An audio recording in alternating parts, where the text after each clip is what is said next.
Hi, I'm Sega Mega, and I want to thank you for joining me on a trip down memory lane. For some, Sega is just another gaming company putting out games. Some good, some bad. But for me, they were my childhood. Some may not remember, but at one time, Sega was one of the undisputed big dogs of the gaming world. They didn't just make great games, they also made great consoles to play said great games on. In the early 90s, before the arrival of the PlayStation, there was only one brand big enough to challenge Nintendo, and that was Sega. They were the cool kids game company. If you can't tell already, I'm a 90s kid, and like most 90s kids, I wanted to be a rebel with an attitude. Characters like Raphael from the Teenage Mutant Ninja Turtles and Bart Simpson from The Simpsons were my idols. Raphael was tough and didn't take anyone's crap. He was the one I wished I could be. On the other hand, I related a lot to Bart Simpson. Like me, he was a mischievous kid who did badly in school and got in trouble with his teachers, and was regularly choked out by his dad. Choke on your lies! I did have an attitude, and I did not like to apologize, but I will say sorry to my mom. I could have been a better son to her, especially since if it wasn't for her, I would not be here talking to you. On my 7th birthday, she got me a Sega Genesis. I had always wanted one, but our family was too poor, so I had to settle for the old, beaten-up Master System for much of my early youth. It was the only game I had on it was Alex Kidd, and Alex Kidd sucked. I once had a few kids over from school on my 6th birthday party. They weren't my friends. I had none. But my mom called their moms and was able to force them to come over or something. I only really remember how much they hated Alex Kidd in Miracle World. They thought he looked stupid and that the game wasn't any fun. To make matters worse, Alex Kidd had big ears like me. One of the kids, named Chester, a giant Nintendo fanboy, he would call me Alex Kidd and made fun of me relentlessly for my big ears and crappy Master System.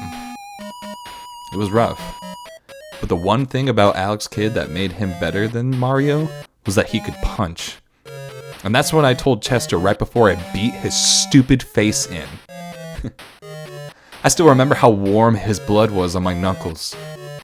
It felt good to hurt someone who wronged you. It feels good to hurt people when they deserve it, but only when they deserve it. Chester deserved to be punched for what he said about my mom, but the loss of hearing in his right ear was a step too far, and I regret that to this day. Sorry, Chester.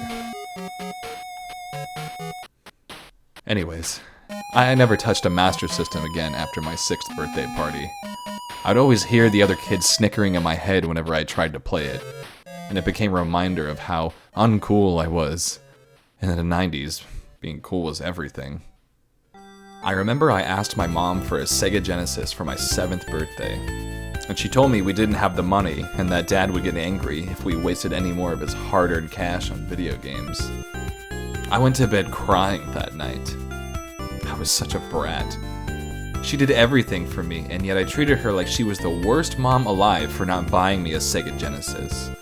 Yeah, I had a lot of growing up to do. But my mom was amazing, and she somehow scraped the money together to get me a Sega Genesis. And you can guess what game came with it. Sonic the Hedgehog was the first Genesis game I ever played. And boy, did my mom pick the best game for me to start with. She said she picked it because the little blue hedgehog reminded her of me. Mom knew me so well. I was a Sonic maniac as a kid. I wore blue shirts, blue pants. I even used some of my dad's paints to color my white tennis shoes blue. I left tracks all throughout the house, running around like the blue blur. My mom was pissed at first, but then she saw the time. Uh-oh, Dad was gonna be home soon. She got super scared when she realized that. She even started to cry. I did my best to cheer her up by showing her my spin attack. It didn't work. Dad got home and he was so mad he had broke my Genesis. He grabbed me by the hair. I had really long hair back then. Made me look like a girl, he'd always say. He made me watch as he stomped it into pieces. He had such big boots. He bought me a new one to say sorry. That moment was the only time I ever liked my dad. Sonic 1 is one of my favorite video games, but even I could admit it has its flaws. There were a lot of fine-tuning the devs at Sonic Team had to do when it came to the blue blur and how he controlled.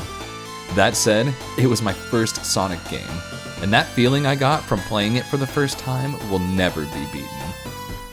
Speaking of first times, I'll never forget the first time I beat Dr. Robotnik. This is embarrassing to admit, but it took me so many tries to beat him on Green Hill Zone. I know, but I was only 7, and I gotta admit, Robotnik kinda scared me. He was so big and angry, I just didn't think I could beat him. I would jump up at him and then chicken out and then back away. I did this over and over again until he killed me. It took me 3 days to beat Robotnik. In fact, it would take me weeks to beat some of his later boss encounters. But with hard work, perseverance, and a lot of motivation from off-screen, I finally did beat him, and then later all of Sonic 1. Sonic 1 wasn't the first game I beat, but it was the first game I beat on the Genesis. I'll never forget my first, but as any real man will tell you, your second time around is always better. I don't think it's a controversial opinion to say that Sonic the Hedgehog 2 is the far superior title to Sonic 1 in almost every way. Better graphics, better levels, better music, better everything. Sonic 2 was a step up in every way. It may not look all that different from the first game, but it was like night and day to a 7-year-old me. The greatest benefit to being late to the Genesis party was being able to beat Sonic 1 and then learn that there was a Sonic 2 already out there on stores just waiting to be played. I knew I wanted it. I didn't know how I was gonna get it. I had no money and my mom wasn't gonna get me another Sonic game after the whole blue paint fiasco. In my young mind, I had no choice but to steal it. I know, stealing is wrong, but I was just a kid. A desperate and stupid kid. I got away with it. Or so I thought. My dad always said thieves get what's coming to them. Maybe he was right. Maybe. I beat Sonic 2 in one sitting. Yeah, I was that good. I had to stay up all night to do so. But the fear that the real boys in blue would come bursting in and haul me and my stolen Genesis cartridge away was enough to motivate me to never stop playing. My fears were unfounded. Of course the cops weren't gonna pull up on a 7-year-old me playing my Genesis. My silly imagination meant I wasn't worried about what was actually real. Like my dad. He found me at 5 in the morning. I was on the last level, Death Egg Zone. My dad said nothing when he found me, but when I told him I was at the end of the game, he ordered me to finish it. I was never more scared in my life, but I was also never more focused. I had a perfect run.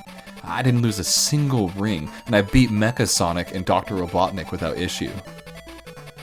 I remember that was the proudest moment of my life. I have never played so perfectly, and I never would again.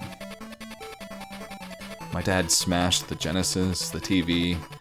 He went on a rampage around the house. I didn't know he lost his job. Neither did Mom when she woke up. What happens next is something I'll never forget. Long story short, I eventually got a new Genesis, and not long after that, a copy of a game I had been more hyped for than anything else in my life up to that point. Yes, I'm of course talking about Sonic 3. Sonic 3 was the only Sonic game I was able to follow up to release. I was counting down the days until its release. My aunt noticed and made sure to get me that brand spanking new Sega Genesis just for the big day. Thanks, Aunt Kathy. Since it was no secret how hyped I was, Aunt Kathy even allowed me to take the day off of school. Aunt Kathy was the best. I was so excited for it. I thought of telling other kids to come over after school to play it. I was still the new kid, so there was an opportunity to reinvent myself. Then I remembered how inviting Chester to my birthday worked out.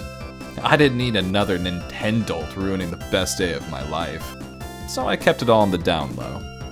Yeah, I was skipping school to play video games. Probably the coolest, most rebellious thing a kid like me at my age could ask for. And yet, it felt right.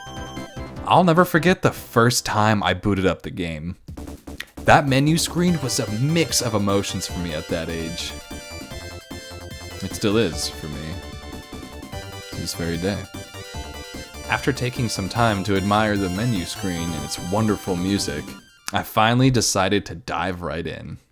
Angel Island Zone. I've all but beaten this level more times than I can count, and yet I will never seem to get tired of it.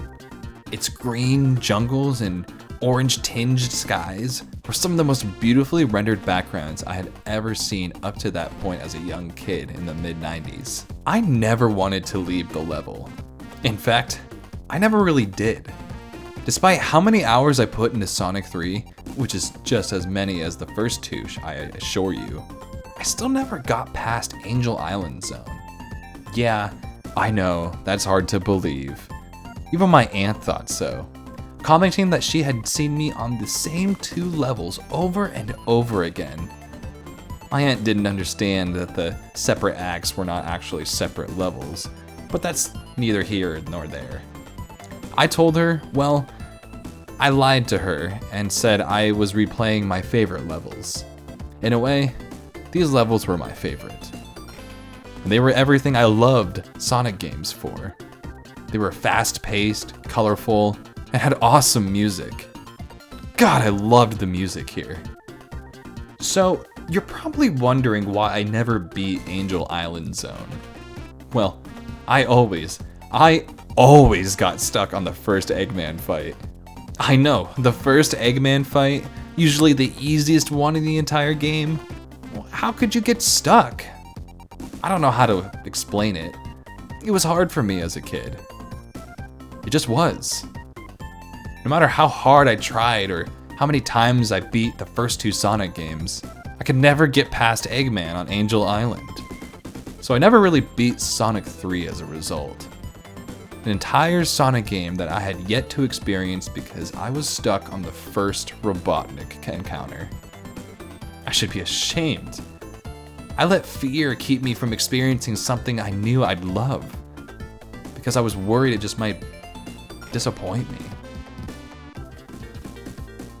I needed Sonic 3 to be great for me as a kid. After all the misery, after all the pain, I just wanted it to be perfect. Perfect for me and no one else. And you know what? It was. Angel Island was perfect. And I didn't want to beat it and learn that this was as good as it gets. That these simple moments hunkered in front of the TV playing Sonic on the Genesis were probably the best moments of my life, and that I can never experience that joy again. I will never hear her voice calling my name from downstairs ever again. I'll never wake up to the smell of her making pancakes and hearing her sing off key. I'll never remember her face without remembering what he did to her. I want my fucking mom back. I want her back. I want my mom back. I want her back. I'll do anything to have her back. Just give me her back.